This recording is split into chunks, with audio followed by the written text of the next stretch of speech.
Problem कर रहे थे क्लास, कौन सा प्रॉब्लम कर रहे थे बताना तो।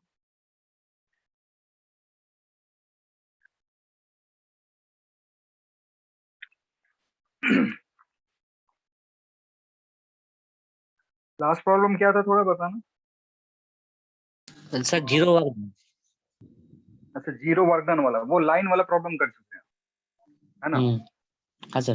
चलो ठीक, अब हम देखेंगे work done bye, next heading होगा तुम्हारा वर्क डन बाय।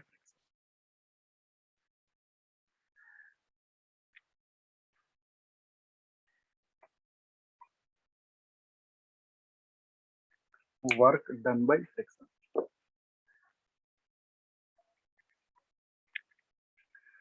अब देखो यहाँ पे हमने फ्रिक्शन में पढ़ा था कि फ्रिक्शन दो टाइप के होते हैं, स्टैटिक फ्रिक्शन और kinetic friction.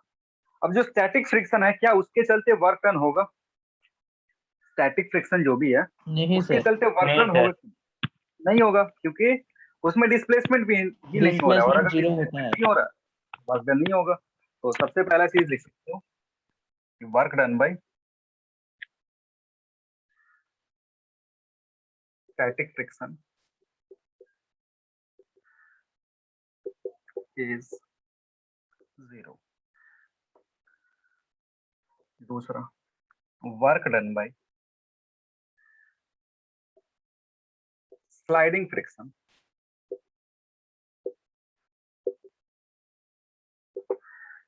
Work done by sliding friction.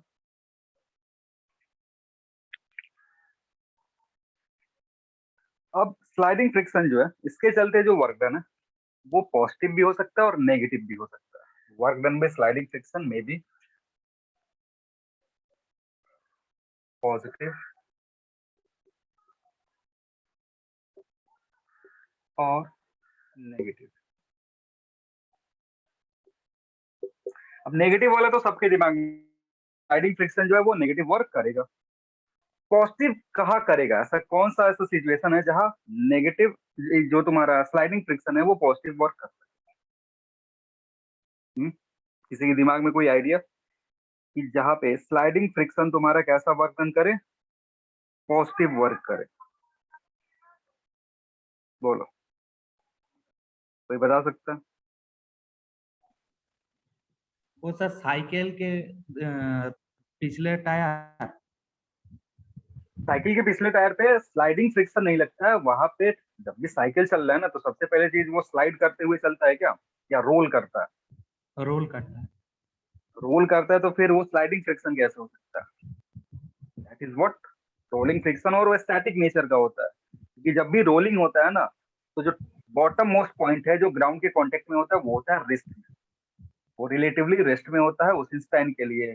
तो जब वो रेस्ट में रहेगा तो वहां पे कौन सा फ्रिक्शन आएगा? स्टैटिक फ्रिक्शन आएगा। रोलिंग फ्रिक्शन उसको बोलते हैं। तो स्लाइडिंग फ्रिक्शन तो वो है नहीं।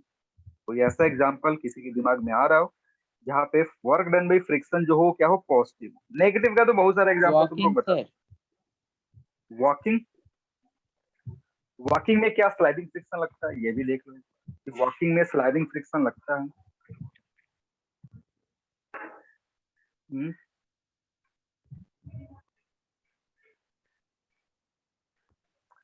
याद होगा तुम लोगों को कि हमने एक प्रॉब्लम किया था जिसमें ब्लॉक के ऊपर ब्लॉक रखा हुआ था, याद है? हाँ सर। ब्लॉक के ऊपर ब्लॉक रखा हुआ था और मैंने बोला था कि ऊपर वाला जो ब्लॉक है उस पर फ्रिक्शन लगता है आगे की तरफ। मैं एग्जांपल दे रहा हूँ, एक सिचुएशन था, ये तुमको एक ब्लॉक है और इस ब्लॉक के ऊपर एक दूसरा ब्लॉक रखा हुआ है। अगर इस सर ब्लॉक पे फोर्स लगा रहा हूँ एफ, क्या बोल रहे हो? सर वो सेकंड सेंटेंस क्या लिखे थे एक बार बता देंगे? मैंने कॉपी नहीं किया था, एक बार बता देंगे। लिखना नहीं पड़ेगा। सेंटेंस क्या था? Work work done by done by sliding. Sliding. हाँ, work done by sliding friction may be positive, work done by sliding friction may be positive और नेगेटिव। ठीक है सर। हो गया? तो नेगेटिव वाले की बात करो, अगर इसका फ्री बॉडी डायग्राम बना रहे हो, इसका अगर इसका फ्री बॉडी डायग्राम बनाओगे तो यहाँ लगेगा F1 पीछे की तरफ, इधर लगेगा F2 वो भी पीछे की तरफ। और ये जो सिस्टम है ये मान लो डिस्प्लेस हो रहा है इधर की तरफ S से, ये पूरा जो सिस्टम हुआ वो किधर गया, ये फोर्स लगाने के चलते ये आगे की तरफ डिस्प्लेस हुआ। फ्रिक्शन, ये जो ब्लॉक है जिसका मास कैपिटल एम और दूसरा ब्लॉक स्मॉल, कैपिटल एम पे अगर फ्रिक्शन देखोगे तो किधर लग रहा है, पीछे की तरफ, है कि नहीं? Friction sir. लग रहा है पीछे की तरफ, डिस्प्लेसमेंट हो रहा है आगे की तरफ। इस केस में जो वर्क डन होगा दैट विल बी पॉजिटिव और नेगेटिव। नेगेटिव। नेगेटिव। नेगेटिव होगा, क्योंकि अगर फ्रिक्शन देखोगे F1 प्लस F2 पीछे की तरफ, डिस्प्लेसमेंट आगे की तरफ, एंगल 180 डिग्री, इस केस में work done by friction is negative, negative होगा। अब बात करते हैं ऊपर वाले ब्लॉक का। ये जो ब्लॉक है अगर इसका फ्री बॉडी डायग्राम ड्रॉ करोगे तो इस पे जो फ्रिक्शन लगेगा वो किधर लगेगा, आगे या पीछे? आगे की तरफ। आगे आगे की तरफ। आगे की तरफ। ये मैंने बताया था कि इस पे फ्रिक्शन लगेगा आगे की तरफ and that will B F1। अब देखो ये जो फ्रिक्शन है, इस फ्रिक्शन का डायरेक्शन और इस ऊपर वाले डिस्प्लेसमेंट का डायरेक्शन जो है वो क्या है, सेम है। एक तरफ है, कितने का एंगल बन रहा है? 0 डिग्री। फ्रिक्शन 1 आगे की तरफ, एस भी आगे की तरफ, दोनों में एंगल कितना हुआ, 0 डिग्री। और जब एंगल 0 डिग्री होता है तो सिंपली जो वर्क डन होगा that will be what, positive. मतलब इस केस में जो वर्क डन है, work done by friction, work done by friction क्या है, पॉजिटिव है। पॉजिटिव होगा। समझ में आया? ठीक है ना? जब एक ब्लॉक के ऊपर दूसरा ब्लॉक ऐसा स्लाइड कर रहा होता है, तो मूव कर रहा होता है, तो क्या होता है, इन that case work done by friction is positive. बाकी और सारी जो केसेस है जैसे नीचे वाले केस में, मोस्ट ऑफ द केसेस में work done by sliding friction is negative, लेकिन एक आध ऐसा कुछ केस है जिसमें वर्क डन पॉजिटिव भी होता है। ठीक है? और जहां पे स्लाइडिंग गायब हो जाए, जहां पे स्टैटिक फ्रिक्शन आ जाए, वहां वर्क 0 होता है, यानी वर्क डन बाय फ्रिक्शन। अगर ऐसे कोई बोले वर्क डन बाय फ्रिक्शन क्या हो सकता है, work done by friction may B 0, may be positive, may be negative, तीनों पॉसिबिलिटी है। 0 कब होगा, जब बॉडी डिस्प्लेस नहीं हो रहा है, मतलब कौन सा फ्रिक्शन है, स्टैटिक फ्रिक्शन है। Static friction, displacement 0, work done 0। अब स्लाइडिंग फ्रिक्शन जहाँ पे हो रहा हो वहाँ पॉजिटिव भी हो सकता है, नेगेटिव भी हो सकता है। मोस्ट ऑफ द केसेस हमें नेगेटिव दिखता है, किसी किसी केस में, जैसे ये एक एग्जांपल है जहाँ वर्क डन बाय फ्रिक्शन क्या है, पॉजिटिव भी है। तो अगर तुमसे ऑप्शन में ऐसा कुछ बोले तो कंफ्यूज नहीं होना कि सर सिर्फ नेगेटिव वाला ही टिक करके आ जाएंगे। स्लाइडिंग, जब एक बार सवाल ध्यान से देख लेना कि फ्रिक्शन पूछ रहा है, स्लाइडिंग फ्रिक्शन पूछ रहा है या स्टैटिक फ्रिक्शन पूछ रहा है। अगर स्लाइडिंग पूछ रहा है तो दो पॉसिबिलिटी, पॉजिटिव नेगेटिव दोनों। अगर स्टैटिक पूछ रहा है तो एक पॉसिबिलिटी 0। और अगर बस फ्रिक्शन पूछा हुआ, सवाल में ओनली फ्रिक्शन लिखा हुआ है, तो इसका मतलब पॉजिटिव नेगेटिव 0। समझ में आ गया? हाँ सर। ठीक हाँ है। Yes, sir. और इस केस में ये जो स्लाइडिंग फ्रिक्शन के चलते जो वर्क हो रहा है, यहाँ जो वर्क निकालोगे तो कौन सा फॉर्मूला यूज करोगे, वेरिएबल वाला फोर्स का या फिर कांस्टेंट वाले फोर्स का? कौन सा फॉर्मूला? स्लाइडिंग फ्रिक्शन में कांस्टेंट होगा। स्टार्टिंग फ्रिक्शन में कांस्टेंट होगा। स्लाइडिंग फ्रिक्शन में, क्योंकि स्लाइडिंग फ्रिक्शन के चलते ही वर्क यहाँ पे होगा, क्योंकि ये स्टैटिक तो करता नहीं है, स्टैटिक करता नहीं है, तो सोचेंगे नहीं कि फोर्स वेरिएबल है कि क्या है, वहां तो ऐसे ही 0 है, वो वेरिएबल है लेकिन वर्क ही 0 है, उधर सोचने की जरूरत नहीं है। स्लाइडिंग फ्रिक्शन में फोर्स कांस्टेंट हो जाता है, तो सीधे तुमको फोर्स चाहिए, डिस्प्लेसमेंट कितने का हो रहा है, दोनों को मल्टीप्लाई कर दो, तुम्हारा काम बन गया। ठीक है ना? हाँ सर। अब यस चलते सर। हैं next is work done by gravity पे। तो तुम्हारा नेक्स्ट रीडिंग होगा that will B work done by gravity.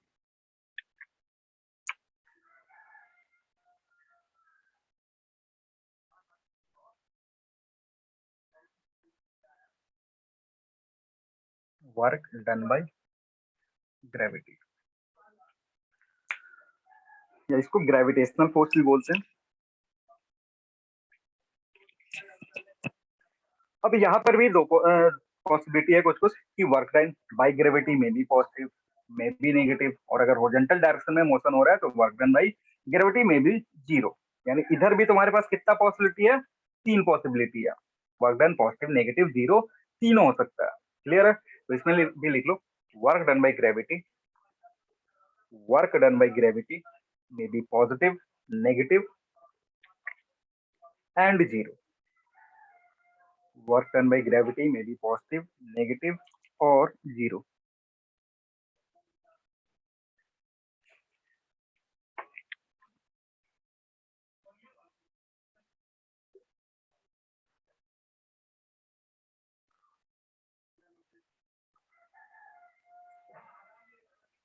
ये एक पॉसिबिलिटी है।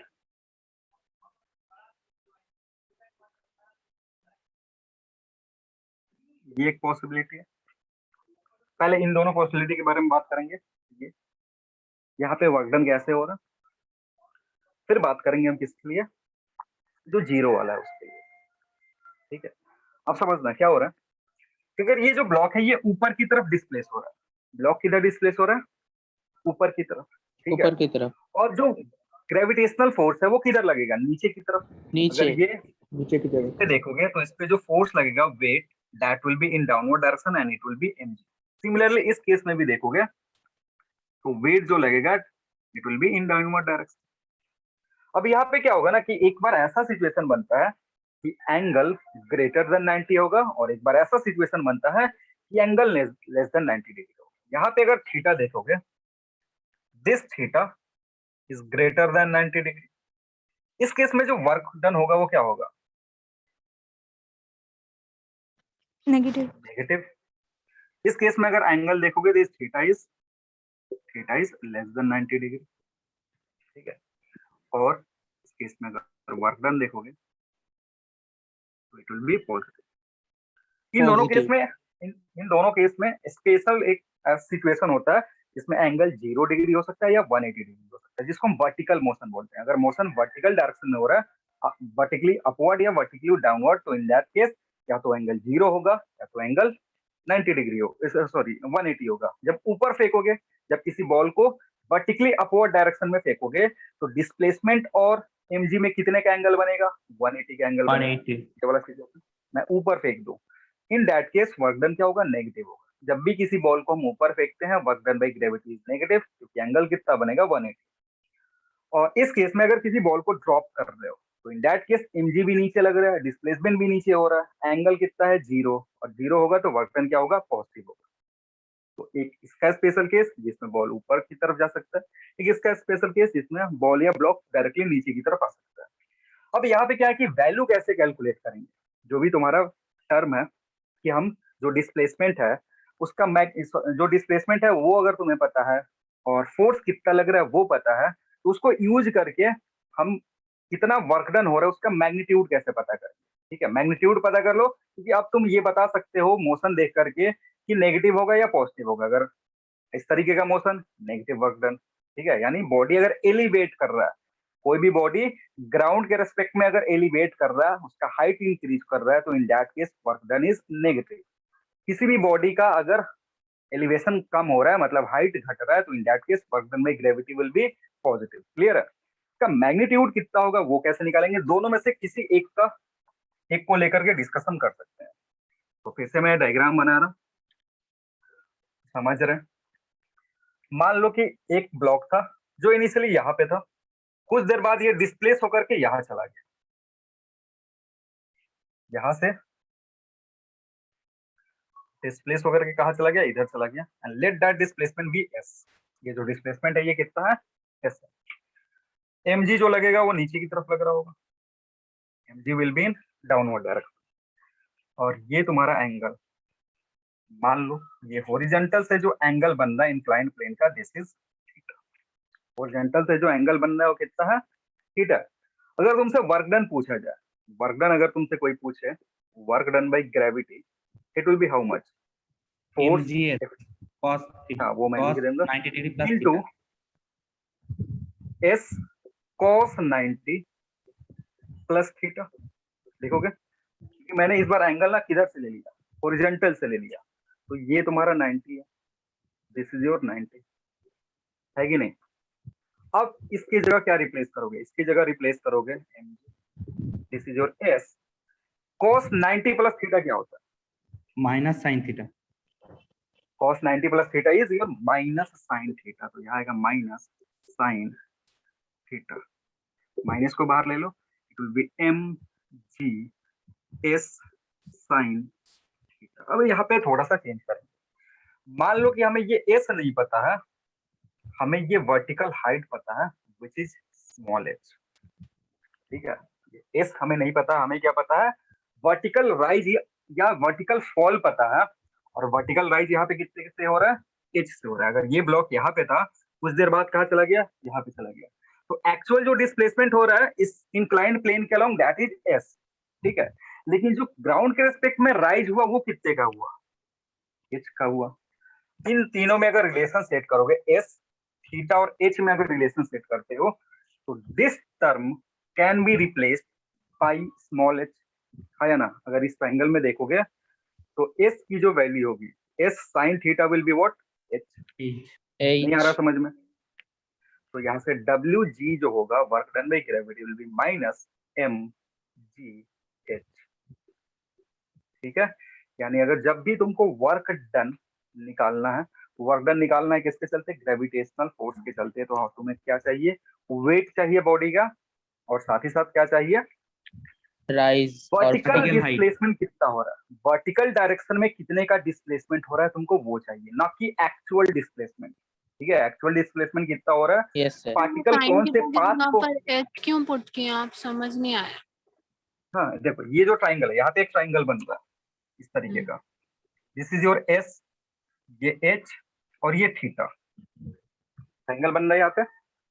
पार्टिकल यहाँ से डिस्प्लेस करके 1 से पार्टिकल डिस्प्लेस होके 2 पे गया। ठीक है, this is your 1, this is your 2। ये वर्टिकल हाइट है, ये तुम्हारा ग्राउंड से कितना लिफ्ट हुआ, ये वर्टिकल हाइट है, दैट इज इट। तो अगर यहाँ पे रिलेशन देखेंगे तो साइन थीटा आप क्या लिख सकते हो, ट्राइंगल में sine theta will be H by S. जी सर। तो यहाँ से एच कितना हो जाएगा, एस साइन थीटा, जो मैंने कहा यूज कर लिया, यहाँ पे यूज कर लिया। यस। ठीक है, तो वर्क डन, जब ब्लॉक किधर जा रहा है, ऊपर की तरफ जा रहा है, नेगेटिव साइन देखो यहाँ बाहर दिख रहा है, M G H, M G weight है, एच क्या है, वर्टिकल एलिवेशन है, कितना ऊपर गया, मतलब एक तरीके से इसको बोल सकते हैं चेंज इन वर्टिकल हाइट। ये क्या है तुम्हारा, वर्टिकली कितना एलिवेट हो रहा है, या वर्टिकली जो डिस्प्लेसमेंट है वो बस हमें चाहिए, पार्टिकल का एक्चुअल पाथ नहीं चाहिए। एक्चुअल पाथ क्या है, पार्टिकल इंक्लाइन प्लेन के अलॉन्ग जा रहा है, लेकिन work done by gravitational force actual path पे डिपेंड नहीं करता, इसलिए इसको क्या बोलते हैं, इसको कंजर्वेशनल फोर्स बोलते हैं, कंजर्वेटिव फोर्स बोलते हैं। ग्रेविटेशनल फोर्स है, ग्रेविटेशनल फोर्स जो भी है उसके चलते जो वर्क डन होता है, that does not depends on its path. इसी के चलते इस टाइप के फोर्स को हम क्या बोलते हैं, कंजर्वेटिव फोर्स से बोलते हैं। आ रही बात समझ में? वो आगे हम लिखेंगे। yes sir. तो इसके लिए जो वर्क डन होगा लिख सकते हो नीचे, वर्क डन बाई नोट में लिखना, work done by gravitational force, work done by gravitational force depends on weight of the body, depends on weight of the body and and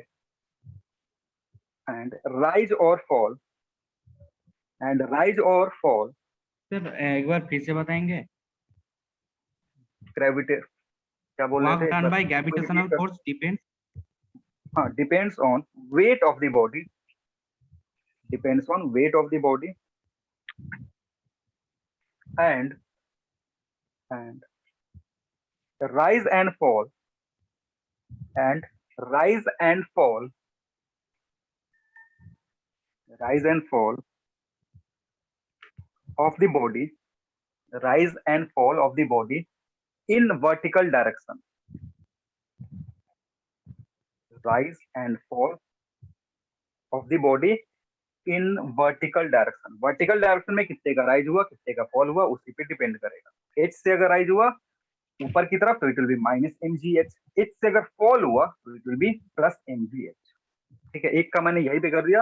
अब दूसरे वाले क्या करते, तो बॉडी ऊपर से नीचे की तरफ आता, तो एंगल वहां जो होता वो सिंपली आराम से तुमको वो नेगेटिव नहीं दिखता, वो पॉजिटिव दिख जाता।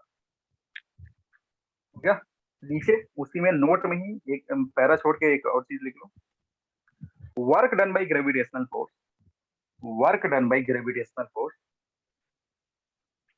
Work done by gravitational force is independent of, work done by gravitational force is independent of path followed by the particle, independent of path followed by the particle. Therefore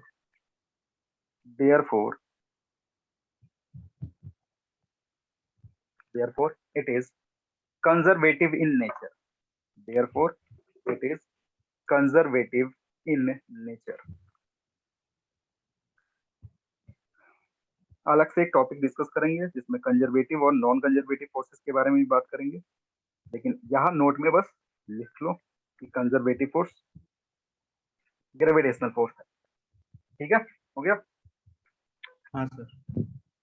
तो जब भी gravitational work पूछे तुमसे तो आंख बंद करके body का वेट देख लो। नेक्स्ट चीज क्या देखोगे, वर्टिकल डिस्प्लेसमेंट। इधर उधर कुछ पाथ को नहीं फॉलो करना है। पाथ कितना भी टेढ़ा मेढ़ा दे दिया, यहाँ पे बॉडी था, ऐसे घुमा घुमा के तुम यहाँ पे पहुंचे, कुछ मतलब नहीं है कौन सा पाथ फॉलो किया। तुमको क्या चाहिए, ये वर्टिकल हाइट चाहिए। अगर ये वर्टिकल हाइट तुमने कैलकुलेट कर लिया और इसका मास अगर m था तो आंसर क्या होगा, mgh। और नेक्स्ट क्या सोचना है कि बॉडी नीचे आ रहा है ऊपर जा रहा है, नीचे और ऊपर के अकॉर्डिंग माइनस और प्लस साइन पुट कर सकते हैं। ठीक है, यस सर। आगे बढ़े।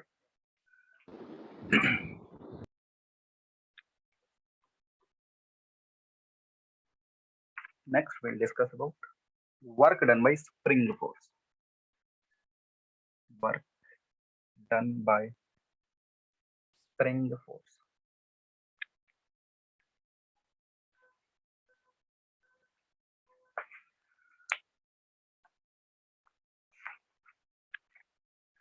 और एक चीज है, जो तुम्हारा ग्रेविटेशनल फोर्स था, that was again constant force. Gravitational force भी क्या होता है तुम्हारा, कांस्टेंट फोर्स होता है। ठीक है ना, क्योंकि mg की जो वैल्यू रहेगी वो ग्राउंड के आसपास क्या होता है, ऑलमोस्ट कांस्टेंट होता है। अब समझते हैं वर्क डन बाय स्प्रिंग के चलते, work done by spring force के चलते। तो सबसे पहले ये बताओ कि जो स्प्रिंग फोर्स है ये कांस्टेंट फोर्स है या वेरिएबल फोर्स है। स्प्रिंग फोर्स क्या है तुम्हारा, कांस्टेंट फोर्स है या फिर वेरिएबल फोर्स। एक वेरिएबल फोर्स है। मान लो ये तुम्हारा स्प्रिंग था, ये है तुम्हारा स्प्रिंग। इस स्प्रिंग से तुमने क्या करा, एक ब्लॉक को अटैच करके रखा। अगर इस ब्लॉक को डिस्प्लेस करो इधर एक्स से, ब्लॉक का डिस्प्लेसमेंट किधर किया, एक्स से किया इधर की तरफ, तो उसके अकॉर्डिंग ये स्प्रिंग फोर्स लगाएगा कितना, इस ब्लॉक पे फोर्स लगाता है पीछे की तरफ, दैट इज एफ एस। ठीक है, और एफ एस जो फोर्स है ना, इस एक्स के अपोजिट डायरेक्शन में होता है। तो स्प्रिंग फोर्स को हम क्या लिखते हैं, इन वेक्टर फॉर्म। स्प्रिंग फोर्स जो तुम्हारा होगा F S, it will B negative of के एक्स वेक्टर, है कि नहीं। जो भी तुम्हारा स्प्रिंग फोर्स है it will be what, negative of के एक्स वेक्टर। अगर इस डायरेक्शन को पॉजिटिव ले रहे हो, अगर इस डायरेक्शन को पॉजिटिव लोगे तो फोर्स का जो वैल्यू होगा वो क्या होगा, नेगेटिव में पुट करेंगे। इसलिए एफ एस जो आएगा it will B negative of के एक्स वेक्टर। ये वेक्टर फॉर्म में रिप्रेजेंटेशन है किसका, स्प्रिंग फोर्स का। बस हमें अगर मैग्नीट्यूड चाहिए होता है तो हम क्या लिख देते हैं, एफ इज इक्वल टू के एक्स लिख देते हैं। तो आप डायरेक्शन रिप्रेजेंट करने की जरूरत नहीं होती है, जस्ट मैग्नीट्यूड। अगर तुमसे पूछ रहा है कि how much force is acting on this block, तो क्या लिखते हैं सीधे, एफ इज इक्वल टू के एक्स। लेकिन अगर वेक्टर फॉर्म में लिखना है, ये अगर पॉजिटिव डायरेक्शन है तो ये तुम्हारा क्या होगा, फोर्स पीछे की तरफ लग रहा है, इसलिए रिप्रेजेंटेशन में एफ एस जो होगा it will B negative of के। समझ में आया, किसी को कोई दिक्कत इसमें,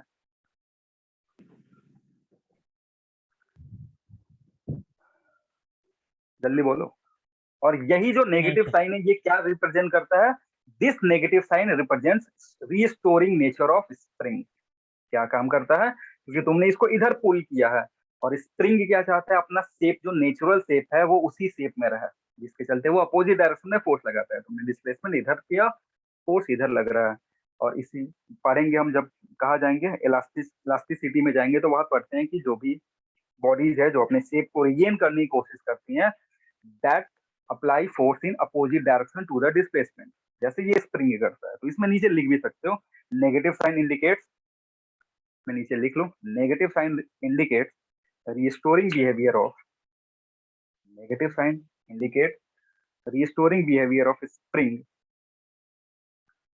restoring behaviour of spring, restoring behaviour of spring.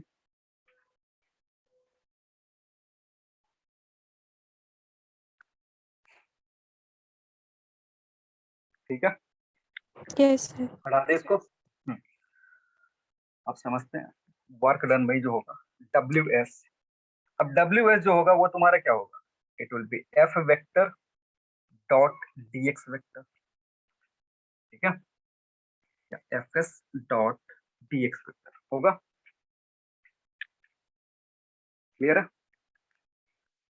Force ये वेरिएबल है, dx वेक्टर में dx डायरेक्शन में डिस्प्लेसमेंट हो रहा है इसलिए। तो अब यहाँ पे लिखोगे तो it will be simply minus kx dx, ठीक है। क्यों लिख रहे हैं ऐसा?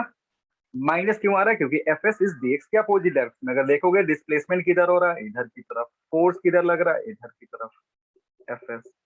तो यहाँ से जो देखोगे एंगल 180 डिग्री का बन रहा है, तो ये नेगेटिव साइन तो ऐसे ही दिखेगा। या तो ऐसे चेक कर लो या फिर इधर से चेक कर लो। एफ एस क्या है? एक्स के अपोजिट डायरेक्शन में, तो माइनस साइन लिखना चाहिए। किसी कोई कंफ्यूजन यहाँ पे? नो सर, नहीं सर, नहीं है ना? नहीं सर। मान लो इनिशियल जो एलोंगेशन था वो x1 था, फाइनल एलोंगेशन x2 है। मतलब स्टार्टिंग में स्प्रिंग कितने से खींच के रखा हुआ था? मान लो ये पोजीशन जो था x1 था, यहां से तुम डिस्प्लेस करके स्प्रिंग को कहां पे लेगा? यहाँ पे लेगा। जो वैल्यू था वो x2 आ गया। तो इस बीच में स्प्रिंग ने कितना वर्क करा? x1 से x2 जाने पर, x1 क्या है? इनिशियल एलोंगेशन या इनिशियल कंप्रेशन। इट में भी जीरो ऑल्सो, अगर मेन पोजीशन पे होता तो जीरो भी हो सकता था। उसको तुमने खींचा, एलोंगेट किया, अभी डिस्प्लेसमेंट कितना का हुआ? x2 का। मतलब एलोंगेशन जो हुआ वो x2 का हो गया। x1 से कहा जा रहा है? x2 जा रहा है। इन दिस केस अगर इसको इंटीग्रेट करोगे तुम्हें क्या मिलेगा? ध्यान से देख लो। एक्चुअली माइनस वैल्यू क्या होगा? k कांस्टेंट है वो बाहर आ जाएगा, x स्क्वायर बाई 2। कहां से कहां तक? x1 से x2 तक,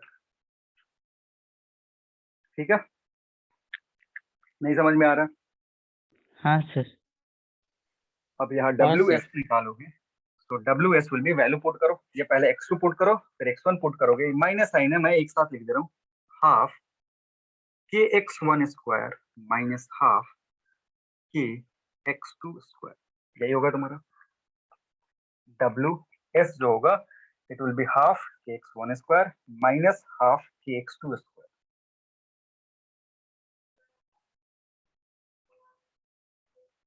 ठीक है। अब स्प्रिंग भी क्या है ना, स्प्रिंग भी नेगेटिव वर्क कर सकता है, पॉजिटिव वर्क कर सकता है। अब देखते हैं कब स्प्रिंग नेगेटिव वर्क करेगा और कब स्प्रिंग पॉजिटिव वर्क करेगा। ये कहां से, ये समझ में आ गया ना? यहाँ तक समझ में आ हाँ गया? सर।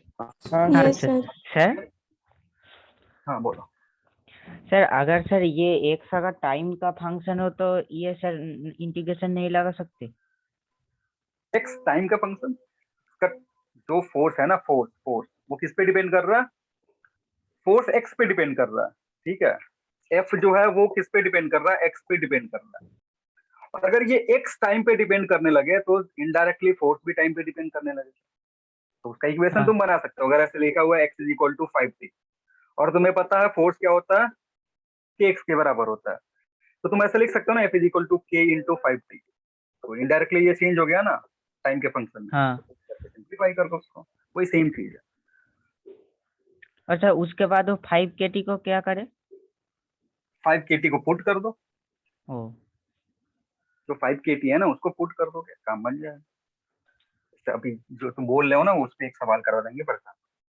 तो ये तुम्हारा वर्क डन आया। वर्क डन में स्प्रिंग, जहां स्प्रिंग में पहले जो एलोंगेशन है और या कंप्रेशन एक्स का है, बाद में एलोंगेशन या कंप्रेशन क्या है? x2 का, ठीक है। अब देखो, मान लो let x1 is equal to 0। x1 is equal to 0 का मतलब होता है मीन पोजीशन, और x2 is equal to x extreme position, या इसको कर सकते हो a एक्सट्रीम पोजीशन,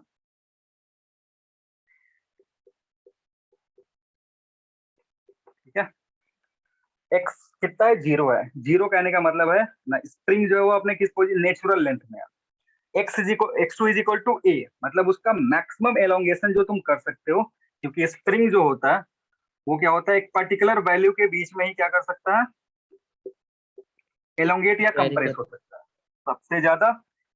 अगर ए से एलोंगेट हुआ, this is your extreme position, this is your mean position. और इधर अगर कंप्रेस करोगे तो there will be another extreme position, displacement again कितने का होगा, ये का होगा। अब हम देखो क्या कर रहे हैं, पहले स्टार्टिंग में क्या था कि स्प्रिंग जो था वो यहाँ पे था, यानी x1 की वैल्यू कितनी होगी, 0 होगी। अब इधर से मीन से हम किधर ले जा रहे हैं, एक्सट्रीम पे ले जा रहे हैं, मीन से किधर लेगा, एक्सट्रीम पे लेगा।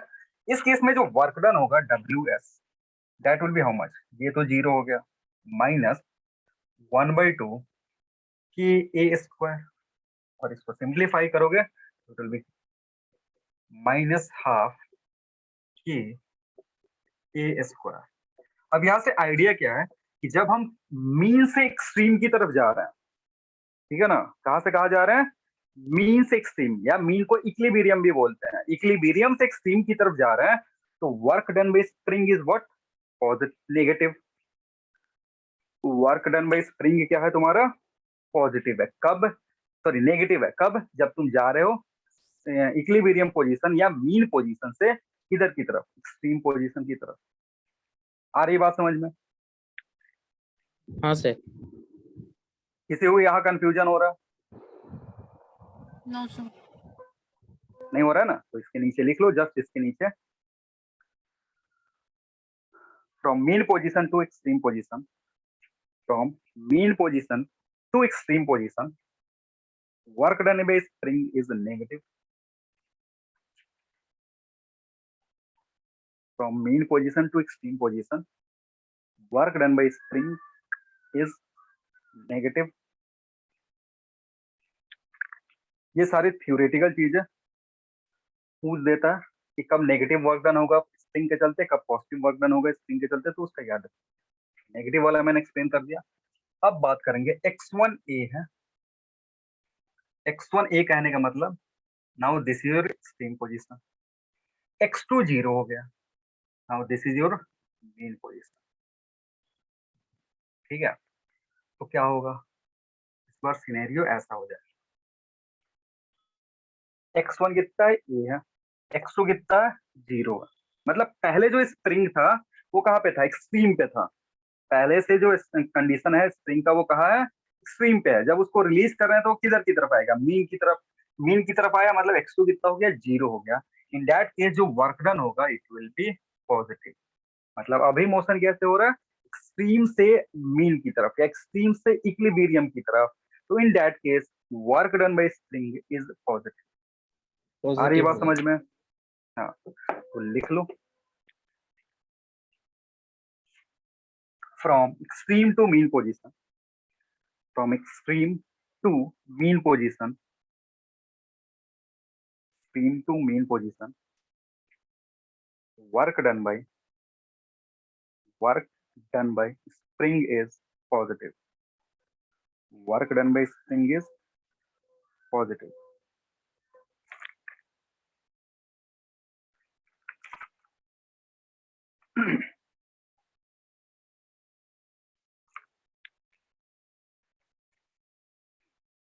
हो गया? Yes sir. Yes sir.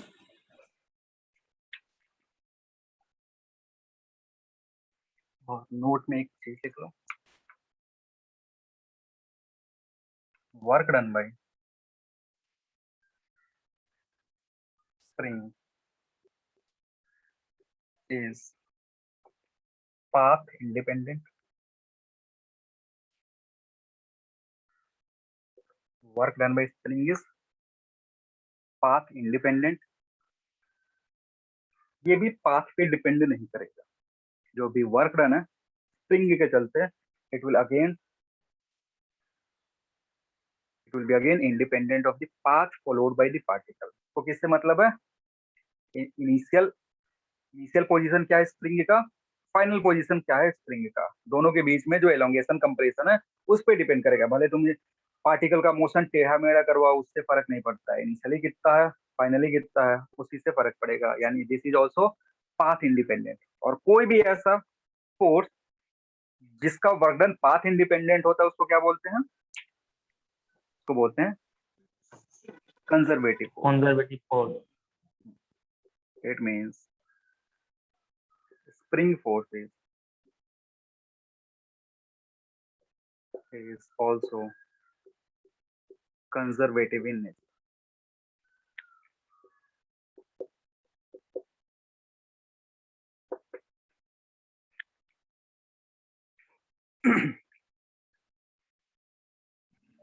Sir बोलो। सर फ्रिक्शनल फोर्स के बारे में सर क्या बोले थे, वो तो सर कंजर्वेटिव नहीं है वो सर, अभी मैंने नहीं बताएंगे सुना। अभी, नहीं अभी उसके बारे में कुछ बताया ही नहीं है, अब बताएंगे। ओ अब जो तुम्हारा हेडिंग होगा ना, now your heading will be conservative and non conservative force. Heading लिखो, conservative and non conservative force.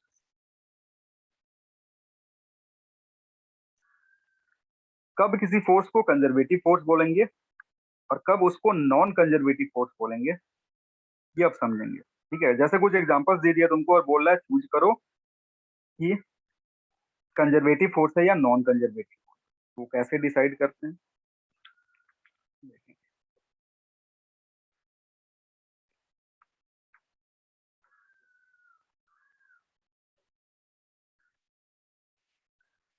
Conservative forces का बताने का दो तरीका होता है, जो एक मैंने बता दिया, work done bye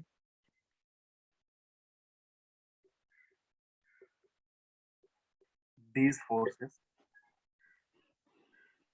are independent of। Sir ये नेक्स्ट हेडिंग है सर, वो मेरा कनेक्शन चला गया था, नहीं हाँ, दिया। नेक्स्ट हेडिंग है कंजर्वेटिव, जो हेडिंग है वो है conservative forces and non conservative force. Heading is conservative forces and non conservative forces. Okay sir. हो गया। तो पहला चीज क्या है, work done by these forces are independent of path followed.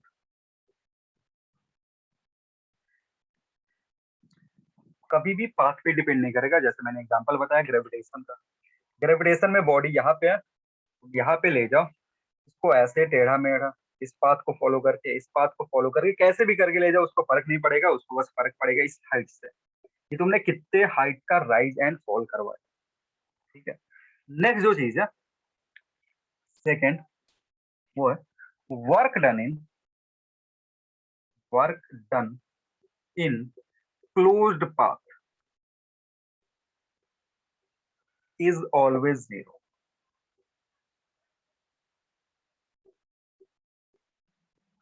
Work done is closed path, ये भी important है। जब भी कंजर्वेटिव फील्ड होगा तो इसमें जो वर्क डन होता है ना, वो क्या होता है, किसी क्लोज्ड पाथ में अगर वर्क डन करोगे it will be what, zero.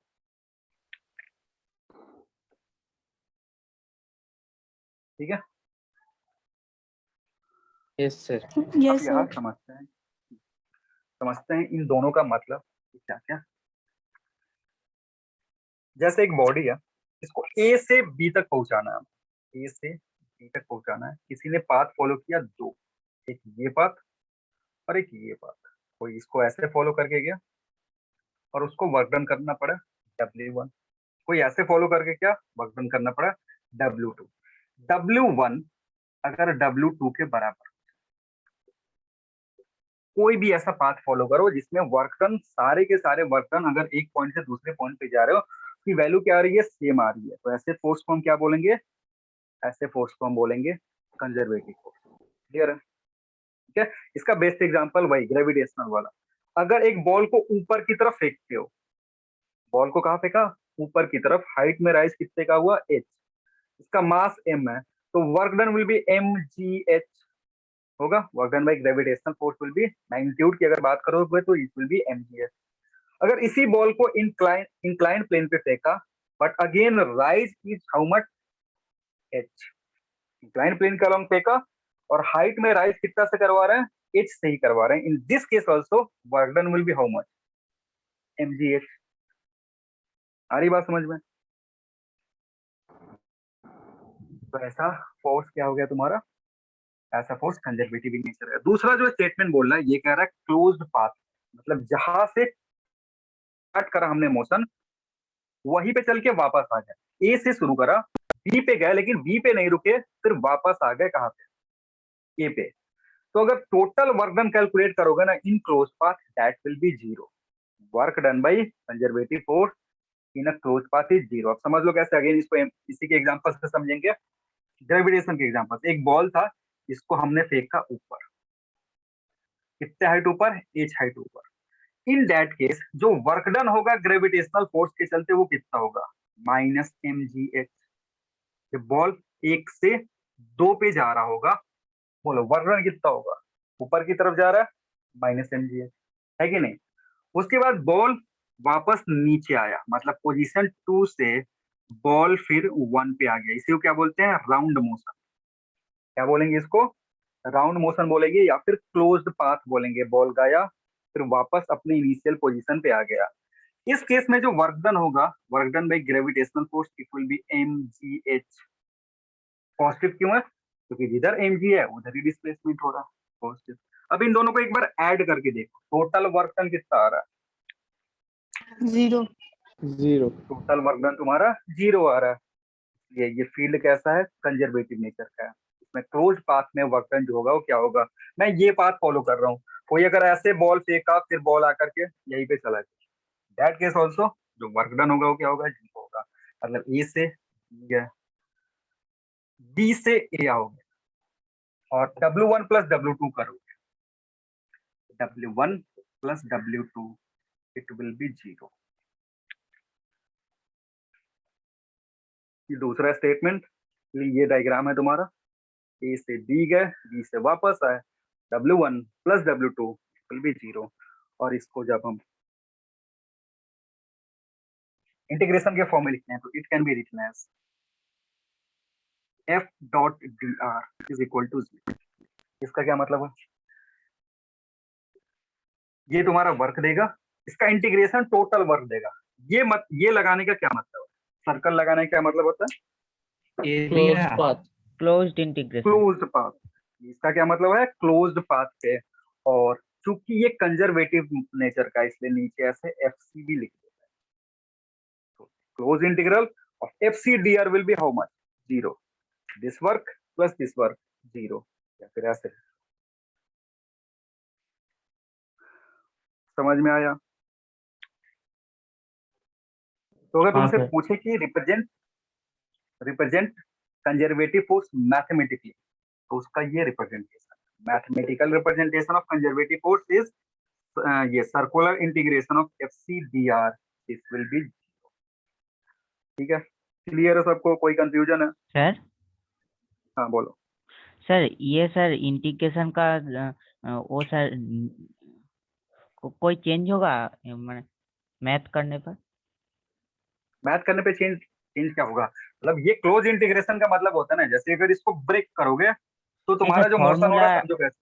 एक ही रहेगा तो? नहीं, फॉर्मूला कुछ ब्रेक नहीं होता, वही तो समझा रहा हूँ। ऐसे ही एक सर्कल लगा हुआ ना, तो इसमें मतलब है कि अगर तुम पाथ फॉलो कर रहे हो, ए से बी जा रहे हो, तो पहला हमारा इंटीग्रेशन होगा from A to B FC dot dr, plus फिर B से A वापस आ रहे हो, B से A वापस आ रहे हो, FC डॉट dr, ये जीरो के बराबर होना चाहिए।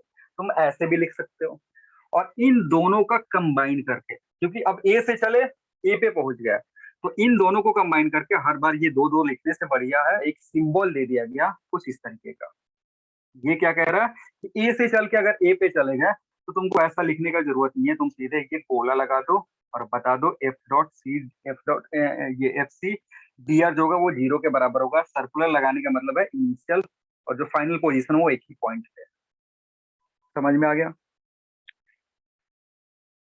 इंटीग्रेशन के प्रोसेस में ऐसा कुछ चेंज नहीं होगा। इंटीग्रेशन के प्रोसेस में तुमको लग रहा है कि सर ये लगाने से प्रोसेस ही चेंज होगा, तो उसमें कुछ चेंज नहीं होता है, वो वही रहता है, बस तुमको ब्रेक करके सोचना पड़ता है। पाथ जो भी है उसको 2 पार्ट 3 पार्ट 4 पार्ट में ब्रेक करो, जहां से चले वहां तक आने में तुमको कितना पार्ट में ब्रेक करना पड़ेगा। जैसे यहाँ पे 2 पार्ट में ब्रेक करेंगे, यहाँ पे वर्क डन, यहाँ पे वर्क डन, यहाँ से निकला, दोनों का समीशन जीरो होगा। उसका सिंबॉलिक रिप्रेजेंटेशन वही है।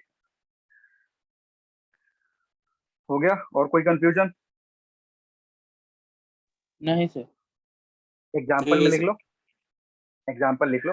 Gravitational force, spring force, electrostatic force, gravitational, spring force, electrostatic force. Electrostatic force हम 12th में पढ़ेंगे, वहां पर भी बात करेंगे कि it is conservative in nature.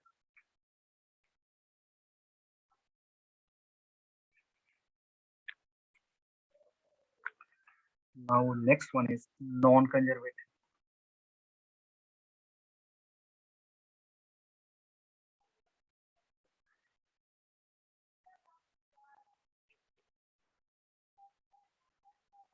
Work done by these forces depends on path, मतलब अगर A से B जा रहे हैं, ये एक पाथ है, ये दूसरा पाथ है, इसमें तुम्हारा वर्क W1, इसमें तुम्हारा वर्क W2, यहाँ W1 will be not equal to W2। Path पे डिपेंड करेगा तुम कौन सा पाथ फॉलो कर रहे हो। W1 W2 के बराबर नहीं होगा, या फिर इसका भी दूसरा स्टेटमेंट लिख सकते हो, work done in closed loop is non zero. Close loop में अगर वर्क देखोगे तो ये नॉन जीरो हो, मतलब कुछ ना कुछ वैल्यू तुमको मिलेगी।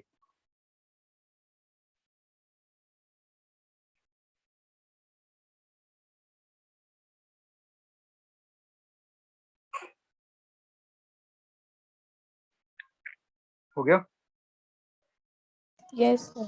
और अगर तुमको sir. चाहिए लीस्ट वर्क डन, अगर तुमको नॉन कंजर्वेटिव फोर्सेस दिए हुए हैं और तुम चाहते हो कि कम से कम वर्क में हम काम कर ले, तो you must have to follow straight line, ठीक है ना। तो इसमें लिख लो, for least work done, for least work done straight path must be followed. For least work done, straight path must be followed. Straight path must be followed.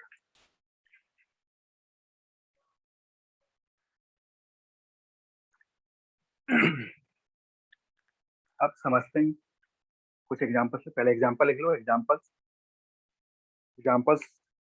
Frictional force, viscous force, frictional force, viscous force, etcetera.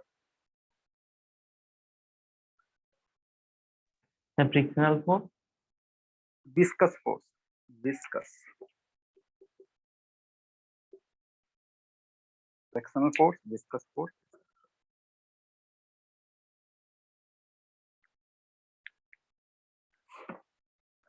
हो गया।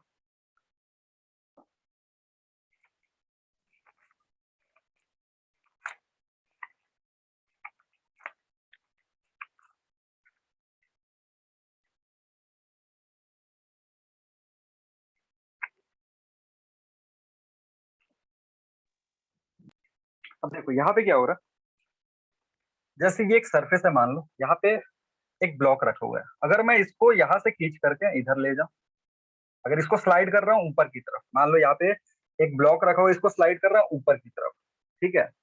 तो जब इसको slide करूंगा तो friction जो होगा वो किधर लगेगा, नीचे की, पीछे की तरफ, नीचे, इधर भी नीचे। ये तुम्हारा ऐसा है, बाकी फोर्सेस को भी भूल जाओ, यहाँ पे हम अभी बस फ्रिक्शन फोर्स का कंसिडरेशन देख रहे हैं, उसके चलते वर्क देख रहे हैं। तो इसको जब मैंने स्लाइड किया ऊपर की तरफ, ये तुम्हारा इधर से यहाँ चला गया, तो वर्क डन जब देखोगे यहाँ से यहाँ तक W1 है, अगर इसको मैं अब इसी को ऐसे खींच के ले जाऊं, अभी मैं क्या करूं, मान लो डस्टर रखा था, अब डस्टर को मैं ऐसे खींच के तब यहाँ पे पहुंचा रहा हूँ, और इस पाथ के लिए वर्क डन लगा W। दोनों केस में जो वर्क डन होगा ना, दैट विल बी डिफरेंट। क्यों? क्योंकि एक तरीके से यहाँ पे समझो, जो फ्रिक्शन फोर्स होता है उसके चलते प्रोड्यूस होता है हीट, साउंड और बाकी सारी चीजें। हीट प्रोड्यूस होगा तुमको, साउंड प्रोड्यूस होगा। तो अगर इस पाथ से इस पाथ तक चलोगे ना, यहाँ से यहाँ तक चलोगे, तो हीट जो प्रोड्यूस होगा वो ज्यादा हो, ये कम होगा। यहाँ से अगर ऐसे चलोगे तो तुमने पाथ लंबा फॉलो किया, और लंबा पाथ फॉलो करने का मतलब होता है हीट क्या होगा, इस केस में ज्यादा प्रोड्यूस होगा। तो यहाँ से W1 और W2 जो दोनों क्या है, वैल्यू सेम नहीं होगा। नेक्स्ट जो स्टेटमेंट था, बोल रहा था कि क्लोज लूप में तुम्हारा वर्क डन क्या होगा, नॉन जीरो होगा। यहाँ भी देख लो, जब तुम ऊपर की तरफ ले जा रहे थे ब्लॉक को, जब ऊपर की तरफ ले जा रहे थे, उस केस में फ्रिक्शन किधर लग रहा था, नीचे की तरफ, है कि नहीं। तो मान लो अगर ऊपर ले जाते एस से डिस्प्लेसमेंट करते तो वर्किंग कितना होता, माइनस एफ एस, ये वैल्यू होता। ऊपर ले गए, हाँ सर। माइनस एफ एस आया। जब ऊपर से नीचे ले जाते ना, तो अभी फ्रिक्शन का डायरेक्शन चेंज हो जाता ऊपर की तरफ। जब ऊपर से नीचे की तरफ लाते, स्लाइड करते ऐसे, तो अभी फ्रिक्शन किधर लगने लगता, ऊपर। और जब यहां तक तुम पहुंचते, डिस्प्लेसमेंट एस होता। अगेन एफ और एस में जो वैल्यू होता है, एफ और एस में जो एंगल होता है वो कितना होता, 180। फिर से वर्क डन इस पाथ से जो होता वो हो जाता माइनस एफ एस। मतलब क्लोज पाथ में इधर का देखो माइनस एफ एस, इधर इधर जब आ रहे हो तो it is also minus F S. जब इन दोनों को ऐड करोगे तो नेट वर्क डन होगा, या जो टोटल वर्क डन होगा, it will be minus 2fs, ना कि 0 होगा। समझ में आ रहा है? किसी को कोई कंफ्यूजन? नहीं सर। नहीं ठीक है ना? सर। जब भी ऐसा कोई फोर्स होगा कि वो नॉन कंजर्वेटिव नेचर का है, तो उस केस में क्लोज लूप में वर्क डन नॉन जीरो होगा। साथ ही साथ जितना पाथ फॉलो करोगे उतना वर्क डन होगा, अलग अलग वर्क डन तुमको करना पड़ेगा। और सबसे लीस्ट कब होगा, जब तुम स्ट्रेट लाइन फॉलो करोगे। स्ट्रेट समझ में आ गया? लाइन। सर हाँ बोलो। सर यहाँ पर जो डिस्प्लेसमेंट है वो सर क्या स्केलर होगा? डिस्प्लेसमेंट स्केलर स्केलर मतलब, हो? नहीं, डिस्प्लेसमेंट स्केलर कैसे हो सकता है? हाँ मतलब सर यहाँ पर क्या डिस्टेंस फॉर्मूला पे क्या डिस्टेंस नहीं नहीं, रखूं? देखो अभी क्या, हाँ जो तुम बोल रहे हो वो मैं समझ रहा हूँ। पाथ में अगर देखोगे ना, तो हर पॉइंट पे एंगल चेंज होगा। हर पॉइंट पे अगर जाओगे तो एंगल क्या होगा, चेंज हो रहा है। जैसे इधर हाँ फ्रिक्शन, अगर इसको स्लाइड कर रहे हो ना, तो इधर इधर, यहाँ पे इधर फ्रिक्शन इधर। तो अगर एक इस पाथ को जब फॉलो करोगे ना, तो अभी क्या होगा, छोटे से इंटरवल अगर चल रहे हो, तो क्या रहा है, यहाँ का वर्क डन W1, यहाँ का वर्क डन W2, सबको ऐड करते चलोगे ना, तब नेट वर्क डन मिलेगा इस पाथ। तो इसका मतलब तुम सोच रहे हो ना कि सर ए से बी जा रहा है, अगर ए से बी जा रहा है तो सीधे इसको यहाँ से ज्वाइन कर देंगे, दिस इज द हाँ फाइनल डिस्प्लेसमेंट, इसलिए एफ डॉट एस करके मल्टीप्लाई करके कर देंगे, ऐसा सोच रहे हो ना? हाँ सर। तो वो नॉन कंजर्वेटिव फोर्स के केस में नहीं करते हैं। नॉन कंजर्वेटिव फोर्स के केस में क्यों नहीं करेंगे, क्योंकि यहाँ पे मैंने बताया ना, यहाँ लॉस हो रहा है। समझो एनर्जी का क्या हो रहा है, तुमको लॉस हो जा रहा है। लॉस मैंने हो बोला रहा ना है। कि अगर तुम गाड़ी अगर चला रहे हो, गाड़ी का छोड़ो, तुम एक बक्सा को स्लाइड करना चाहते हो, ठीक है? तो अगर बक्सा को सीधा सीधा, एक जैसे ये रूम है तुम्हारा, तुमको बक्सा को, बॉक्स को यहाँ से स्लाइड करके कहाँ पहुंचाना है, यहाँ पहुंचाना है, ठीक? अब तुम्हारे पास बहुत सारे पाथ अवेलेबल है। तुम मान लो इसको सीधे यहाँ स्लाइड कर दिए, इसको यहाँ ले गए, यहाँ ले गए, इधर से इधर ले गए, या ऐसे ऐसे कुछ फॉलो कर रहे हो, पाथ फॉलो कर रहे हो।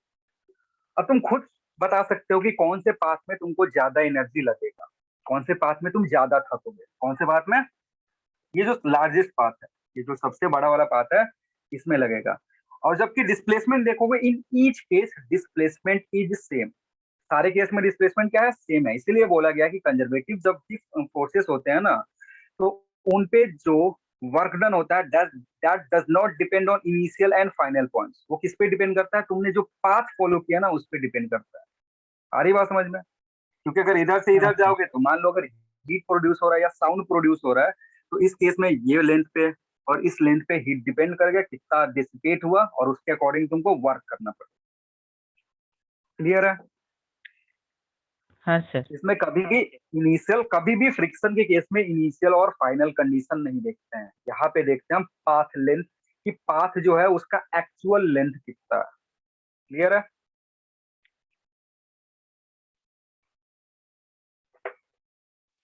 एक और चीज लिख लो नोट में, ये जेई मेंस और नीट वाले के लिए ज्यादा इंपॉर्टेंट नहीं है, एडवांस के लिए हल्का सा दिमाग में रख सकते हो कि जो भी कंजर्वेटिव फोर्स है ना, उसको हम दूसरे तरीके से भी रिप्रेजेंट करते हैं। मतलब जो मैंने एक सिंबॉलिक रिप्रेजेंटेशन बताया in form of integration. Symbolic एक अभी तुमको एक पता है ना, जिसमें साइक्लिक इंटीग्रेशन मैंने बताया तुमको। एक और हाँ फॉर्म सर। होता है, कंजर्वेटिव फोर्स अगर रिप्रेजेंट करना होता है तो एक और फॉर्म हम लिखते हैं, that is basically differential form. Differentiation के फॉर्म में अगर लिखना होता है तो हम लिखते हैं for conservative forces. Conservative forces अगर तुम्हारे पास है, तो डेल क्रॉस एफ जो होता है इट इज 0। ठीक है, अब आधे लोग डेल का मतलब ही नहीं समझ रहे होंगे कि डेल क्या होता है, या इसको नेबुला भी बोलते हैं। क्या मतलब समझते हो? सर क्या बोले सर, नेबला? नेबुला या डेल, डेल शॉर्ट फॉर्म है ना, तो वो सोच जो टफ वाला बोलेंगे उसी पे ध्यान जाएगा तुम्हारा। नहीं, देखो, इसको वही डेल बोल लो या नेबुला बोल लो। होता क्या है कि जब तुम्हारे पास कंजर्वेटिव फोर्स होगा, तो ये जो प्रोडक्ट है ना, डेल क्रॉस एफ, पहला तो यहाँ क्रॉस प्रोडक्ट है, डॉट प्रोडक्ट भी होता है। ये जो डेल है ना या नेबुला है, इसको एक्सपैंड करोगे तो ये कुछ इस तरीके से दिखता है, d by d x plus j d by D y plus k cap d by D z. मतलब ये छोटा सा जो सिंबल है ना, बेसिकली इस पे वेक्टर भी लगा सकते हैं। ये जो छोटा सा सिंबल है, इसका इतना बड़ा मतलब है। ठीक सर है, ये तो अब अगर ऐसे तुम बोलो बोलो। सर ये तो सर डबल डिफरेंशिएशन के तरह लग रहा है। डबल डिफरेंशिएशन नहीं, इसको डबल डिफरेंशिएशन नहीं, इसको बोलते हैं पार्शियल डिफरेंशिएशन। क्या बोलते हैं इसको? ओ, पार्शियल डिफरेंशिएशन बोलते हैं। डबल Partial डिफरेंशिएशन का मतलब होता है दो बार डिफरेंशिएशन करना। ठीक है, अब देखो इसमें क्या होगा ना, कि जब ऐसा कुछ कर रहे हैं ना, तो हम क्रॉस प्रोडक्ट ले रहे हैं डेल का, किसके साथ? एफ के साथ, फोर्स के साथ। अगर कंजर्वेटिव फोर्स होगा तो डेल क्रॉस एफ जो होगा वो हमेशा 0 है। डेल क्रॉस एफ जो तुम्हारा होगा वो क्या होगा? हमेशा 0 आएगा। इसको एक्सपैंड कर सकते होगा, डेल इतना है, और अगर तुम्हारे पास एफ जो है, F is F X I cap plus F Y J cap plus F Z K cap, ये डेल है, ये एफ है। इन दोनों का जो क्रॉस प्रोडक्ट होगा, इन दोनों का जो क्रॉस प्रोडक्ट होगा वो कितने के बराबर हो गया? 0 के बराबर आ गया। तो ऐसे केस में जो भी तुम्हारा फोर्स होगा that will be of what nature? Conservative nature. आ रही बात समझ में? तो भाई ये नीट लेवल और जेई मेंस लेवल का नहीं है। ये कौन से लेवल का? अगर तुम एडवांस तक का सोच रहे हो, जो बच्चे मैथ वाले हैं जो एडवांस तक का सोच रहे हैं, उनके लिए ये ज्यादा इंपॉर्टेंट है। तुमको फोर्स दे देगा, जैसे एग्जांपल मैं दे रहा हूँ, मान लो फोर्स दे दिया 5xi plus 2yj plus 3z के कैप, ऐसा फोर्स दे दिया। बोला बताओ ये फोर्स जो है वो कंजर्वेटिव नेचर का है या फिर नॉन कंजर्वेटिव नेचर का है? तो इसको हम कैसे चेक करेंगे? इसका क्रॉस प्रोडक्ट लेके, डेल क्रॉस एफ करके, मतलब ये वैल्यू इसके साथ मल्टीप्लाई करेंगे, उसका क्रॉस प्रोडक्ट लेंगे, और फिर अगर वो 0 आ गया तो कंजर्वेटिव है, नॉन 0 आ गया तो नॉन कंजर्वेटिव। सर समझ में आ उसका गया? वैल्यू कैसे पता चलेगा? किसका वैल्यू? डेल का अरे और डेल का? क्रॉस प्रोडक्ट तो तुमको सिखाया है ना। हाँ कैसे क्रॉस बोल रहे प्रोडक्ट हो? जानता हूँ सर, वो डेल का अगर ए वैल्यू। क्रॉस बी है तुम्हारे पास, समझो ए क्रॉस बी है, इसका हम कैसे लिखते हैं? ऐसे बनाते हैं, आई जे के ए एक्स ए वाई ए जेड डी एक्स हाँ डी सर वाई वो याद है। डी जेड, ऐसे मल्टीप्लाई करते हैं। अभी तुमको क्या करना है? ए के जगह रिप्लेस हो गया किससे? डेल से। बी की जगह रिप्लेस हो गया किससे? एफ से। तो डेल की जगह ये टर्म आएगा डी बाई डी एक्स, की जगह आएगा मैथ वाले हो, हाँ सर। नीट वाले हो, मैथ हाँ वाले ही हो मैं। ना? हाँ हाँ, नीट वाले अपना दिमाग खराब नहीं करेंगे। मतलब डेल की जगह मैंने क्या करा? एक्स कंपोनेंट का, वाई कंपोनेंट इसका, जेड कंपोनेंट इसका। अब एफ की जगह क्या लिखोगे? F X F Y F Z. इसके आगे तो तुमको पता है क्या करना होता हाँ सर। है। इसके आगे क्या करना होता है? आई को ढको, जो बच रहा है उसको मल्टीप्लाई कर दो, यानी D F Y sorry D F Z divided by D Y minus D F Y divided by D Z. यहाँ से आई आएगा, वैसे ही जे वाला टर्म आएगा, वैसे ही के वाला टर्म आएगा। सिंप्लीफाई करने के बाद अगर ये 0 आ गया, ये सारा सिंप्लीफाई करने के बाद अगर आंसर कितना आ गया? 0, तो फोर्स किस नेचर का है? कंजर्वेटिव। कंजर्वेटिव। कंजर्वेटिव। ठीक है, और अगर 0 नहीं आया तो नॉन कंजर्वेटिव। वही मैं ऐसे सवाल तुमको नहीं पूछेगा, नीट वाले से तो पक्का नहीं पूछेगा, टाइम कंज्यूमिंग है, खुद देख सकते हो। ये सारा करने में तुम्हारा टाइम बर्बाद होगा, नहीं पता कर सकते। समझ में आ गया? मैथ वालों को भी अब ये समझ में आ गया कि करना क्या हाँ है। सर। आप हाँ किसी कोई सर, दिक्कत हो ऐसा तो बोल कोई दो सर जल्दी। क्वेश्चन सर, क्वेश्चन करवा दे भी इस पे। ना सर क्वेश्चन कोई भेज देंगे। अच्छा तुमको चाहिए क्वेश्चन, तुम हाँ लिख ही लो, लिख ही लो, लिख लो, लिख लो। Let a force, let a force, let a force F, let a force F is equal to 2x square I cap plus 3y j cap is acting on a body,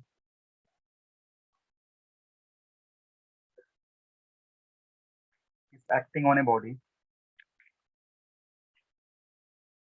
is acting on a body, then find whether it is, then find whether it is conservative or non-conservative in nature. Then find whether it is conservative or non-conservative in nature.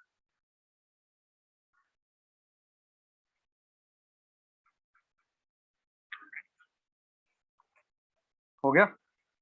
चलो ये तुम घर पे हाँ try sir. कर लेना, बस check कर लेना, जो मैंने बताया वैसे करोगे हो जाएगा।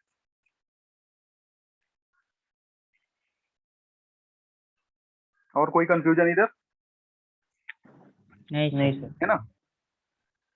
चलो एक टाइम बचा हुआ है, टाइम हो गया, चलो नहीं तो फिर वर्क एनर्जी थ्योरम डिस्कस करते हैं, कोई ना नेक्स्ट क्लास में डिस्कस करेंगे वर्क एनर्जी। वर्क जो है बेसिकली वर्क के बारे में हमें जो जो पढ़ना था वो सारी चीजें हम पढ़ चुके हैं, अब वर्क के बारे में कुछ नहीं बचा है। वर्क से रिलेटेड जितने प्रॉब्लम आ सकते हैं उससे रिलेटेड जितना भी थ्योरी है वो सब डिस्कस कर चुके हैं, उससे जो प्रोबेबल क्वेश्चन है वो भी कुछ कुछ हम डिस्कस कर चुके हैं। क्लियर है? नेक्स्ट हमारा बचा एनर्जी और पावर। पावर तो है बहुत ही छोटा है, एनर्जी जो है, एनर्जी हमें वर्क एनर्जी थ्योरम पढ़ना पड़ता है और मैकेनिकल एनर्जी कंजर्वेशन पढ़ना होता है, जो कि इंपॉर्टेंट है। इस चैप्टर में तो यूज आएगा ही और उसका एप्लीकेशन अलग अलग चैप्टर में आते रहता है। 12th तक जो तुम्हारा कंजर्वेशन ऑफ एनर्जी प्रिंसिपल है वो सब यूज होते रहता है। ऐसे direct question work energy principal से या वर्क एनर्जी पावर वाले चैप्टर से इनडायरेक्ट क्वेश्चन जैसे किसी और टॉपिक से कनेक्ट करके पूछ देता है, उधर से बहुत ज्यादा सवाल आएंगे। क्लियर है? चलो तो फिर मिलते हैं नेक्स्ट क्लास में। Thank you everyone. Thank you, sir. Thank you sir. Thank you sir.